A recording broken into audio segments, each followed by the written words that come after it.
नमस्कार विद्यार्थी मित्रांनो, पढ़ाई से दोस्ती या आपल्या यूट्यूब चॅनलवर सर्वांचं स्वागत आहे. इयत्ता 10वी संरक्षणशास्त्र या पाठ्यपुस्तकातील प्रथम 2 पाठ आपण याआधी बघितलेले आहेत. तर पहिलं जे प्रकरण होतं राष्ट्रीय सुरक्षा संकल्पनेचे बदलते स्वरूप आणि जे दुसरं प्रकरण होतं आपलं अंतर्गत सुरक्षा, तर याबद्दल आपण सखोल चर्चा या आधीच्या व्हिडिओ सेशनमध्ये केलेली आहेत. आज आपण बघणार आहोत मित्रांनो आपत्ती व्यवस्थापन. राष्ट्रीय सुरक्षा आणि आपत्ती व्यवस्थापन यांचा परस्पर संबंध काय आहे? चला तर चालू करूया नवीन प्रकरण क्रमांक 3 आपत्ती व्यवस्थापन.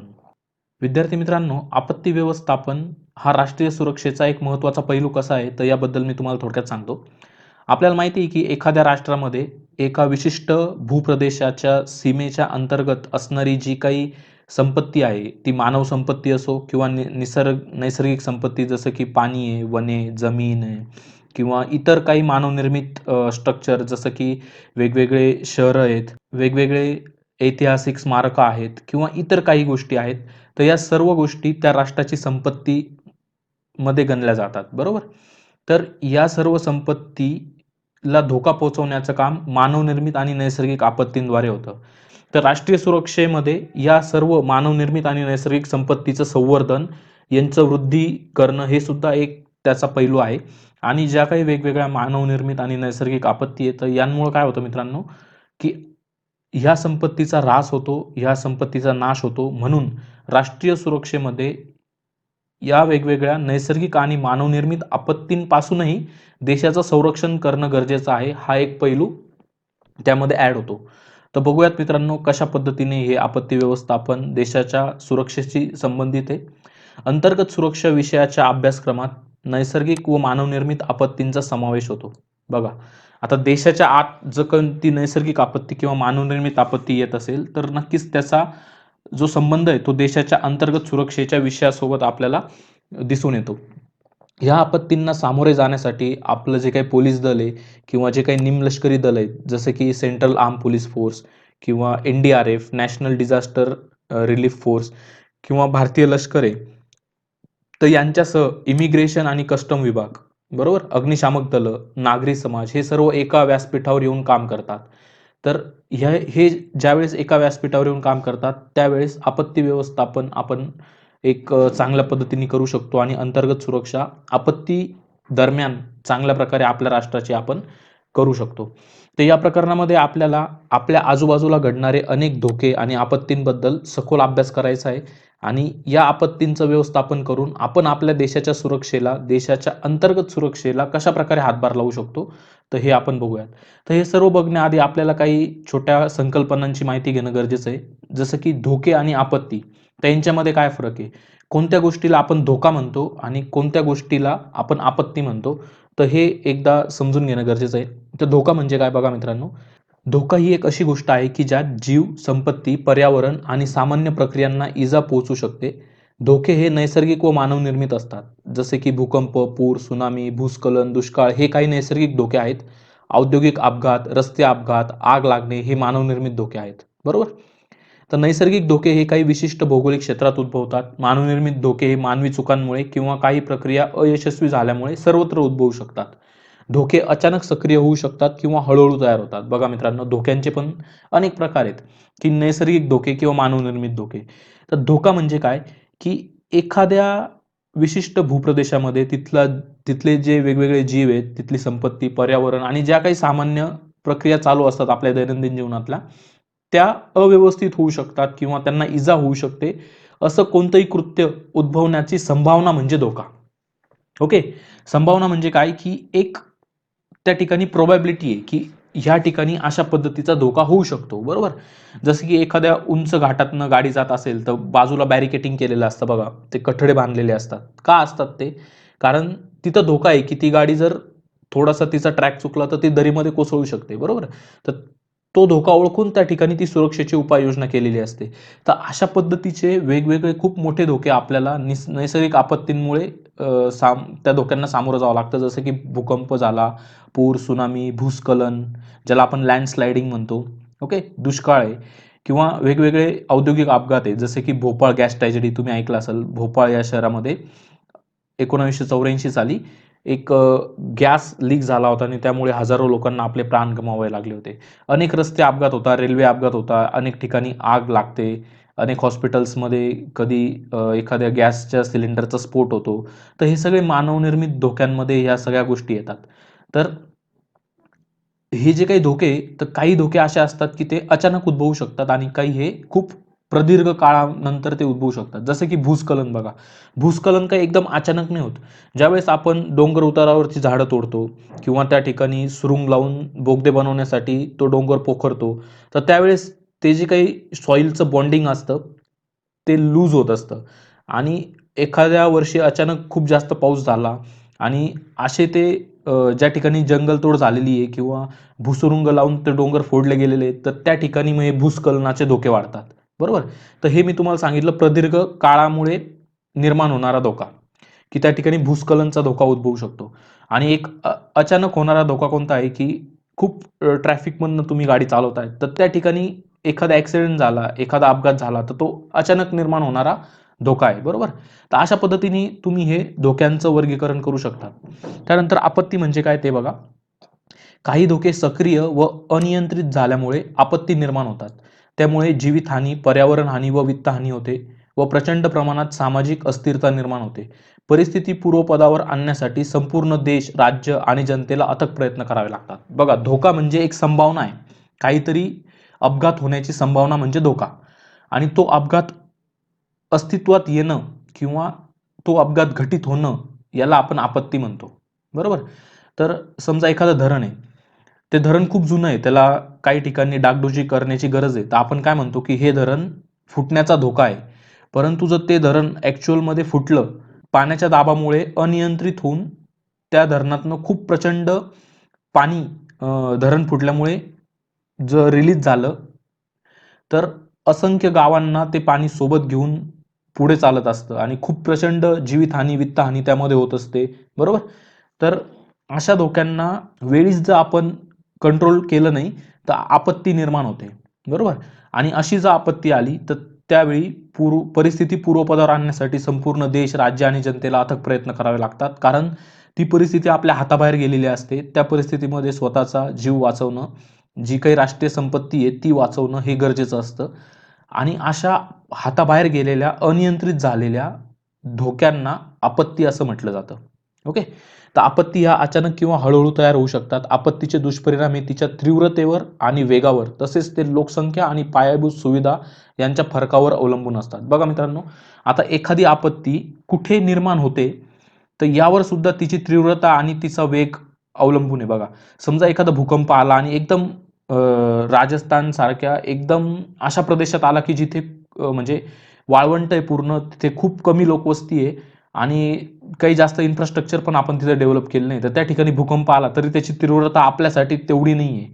कारण त्यामुळे होणारी जीवितहानी, वित्तहानी ही खूप कमी प्रमाणात आहे.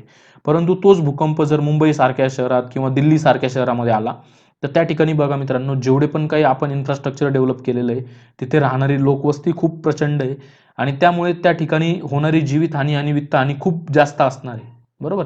तर ती आपत्ती कुठे उद्भवते, तर ते लोकेशन सुद्धा खूप मॅटर करतं.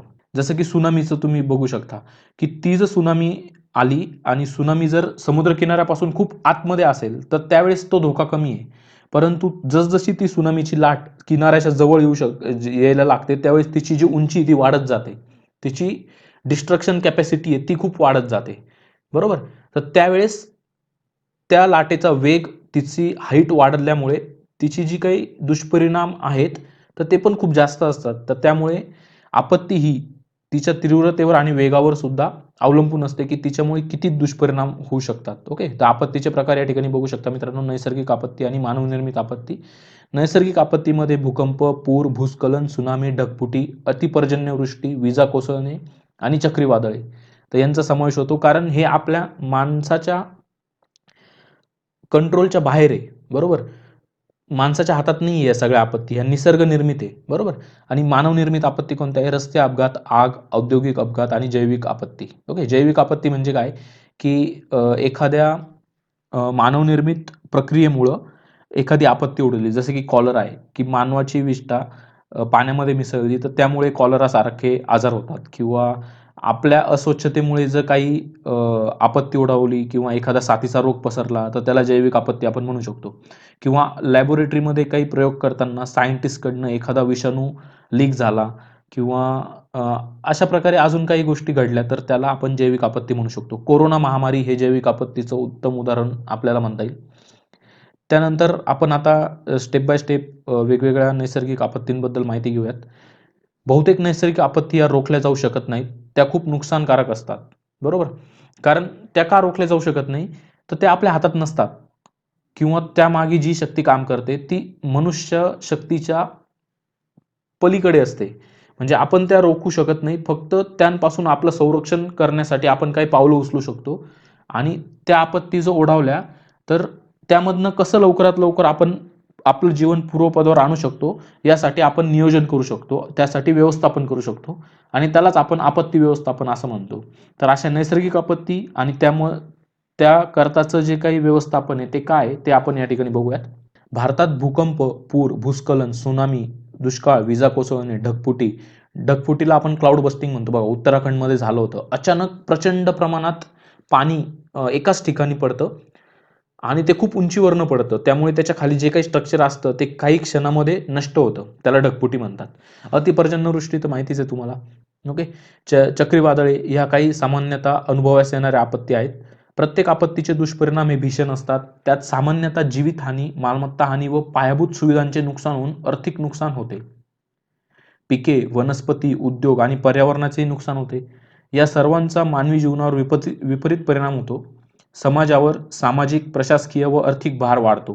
तर या बाबतीत आपण या ठिकाणी अभ्यास करणार आहोत. बघा मित्रांनो, कोणतीही आपत्ती आली ना, तर तिच्यामुळं पिकं नष्ट होऊ शकतात.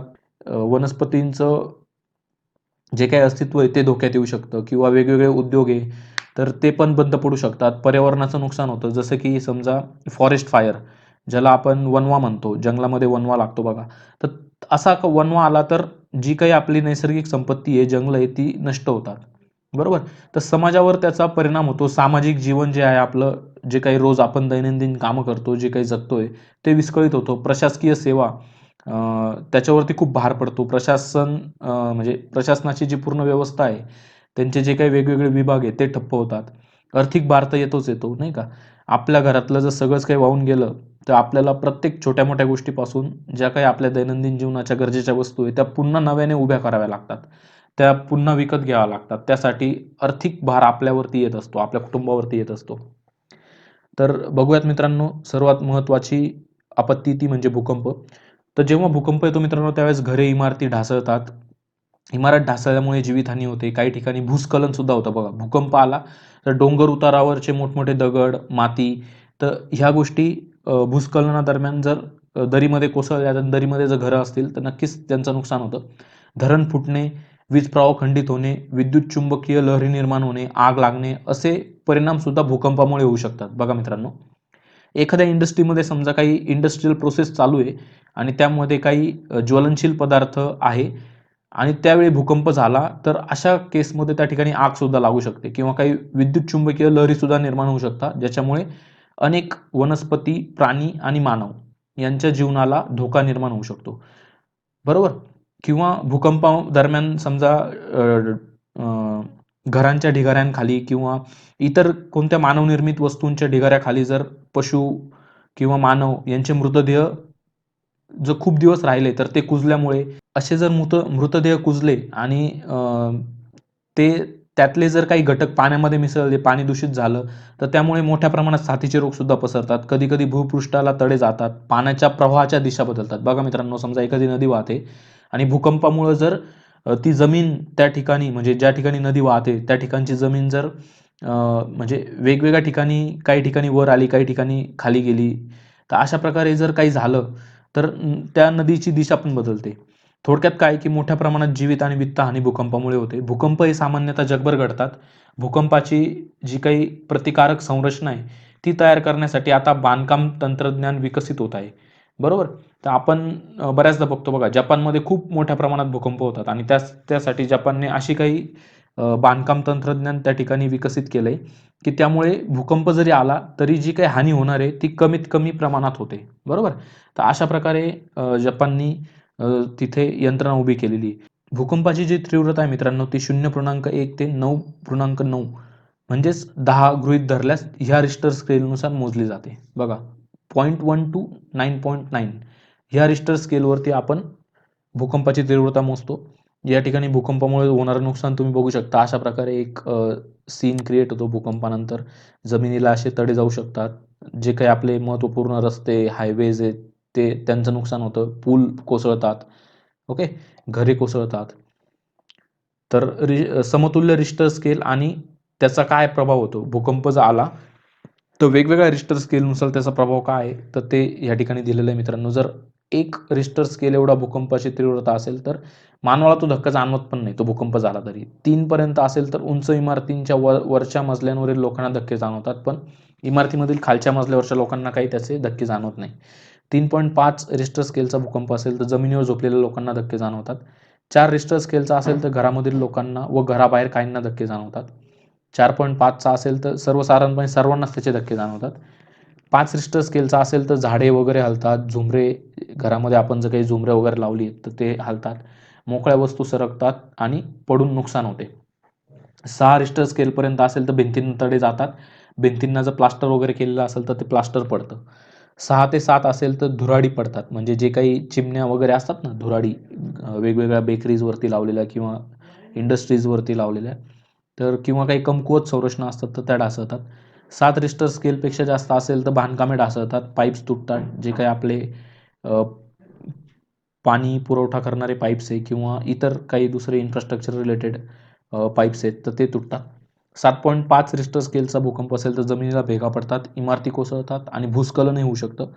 8 किंवा त्यापेक्षा अधिक अ, अ, तीव्रतेचा भूकंप असेल तर इमारती आणि पूल पण कोसळतात, संपूर्ण विनाश होतो आणि हा भूकंप 8 रिश्टर स्केलपेक्षा जास्त तर समुद्राच्या तळाशी आला तर त्या ठिकाणी त्सुनामीला सुद्धा चालना मिळू शकते. तर अशा प्रकारे मित्रांनो आपण भूकंपाबद्दल माहिती घेतली. भूकंप ही एक नैसर्गिक आपत्ती आहे. त्याबद्दल आपण माहिती घेतली. तर अशाच प्रकारे ज्या काही वेगवेगळ्या नैसर्गिक आपत्ती येतात त्यांची आपण माहिती घेऊयात पुढील आपल्या व्हिडिओ सेशनमध्ये. याबद्दल आत्तापर्यंत जे काही आपण बघितलं त्याबद्दल तुम्हाला काही डाऊट असेल तर नक्की तुम्ही कमेंट सेक्शनमध्ये कळवू शकता. भेटूया आपल्या पुढच्या व्हिडिओ सेशनमध्ये. धन्यवाद.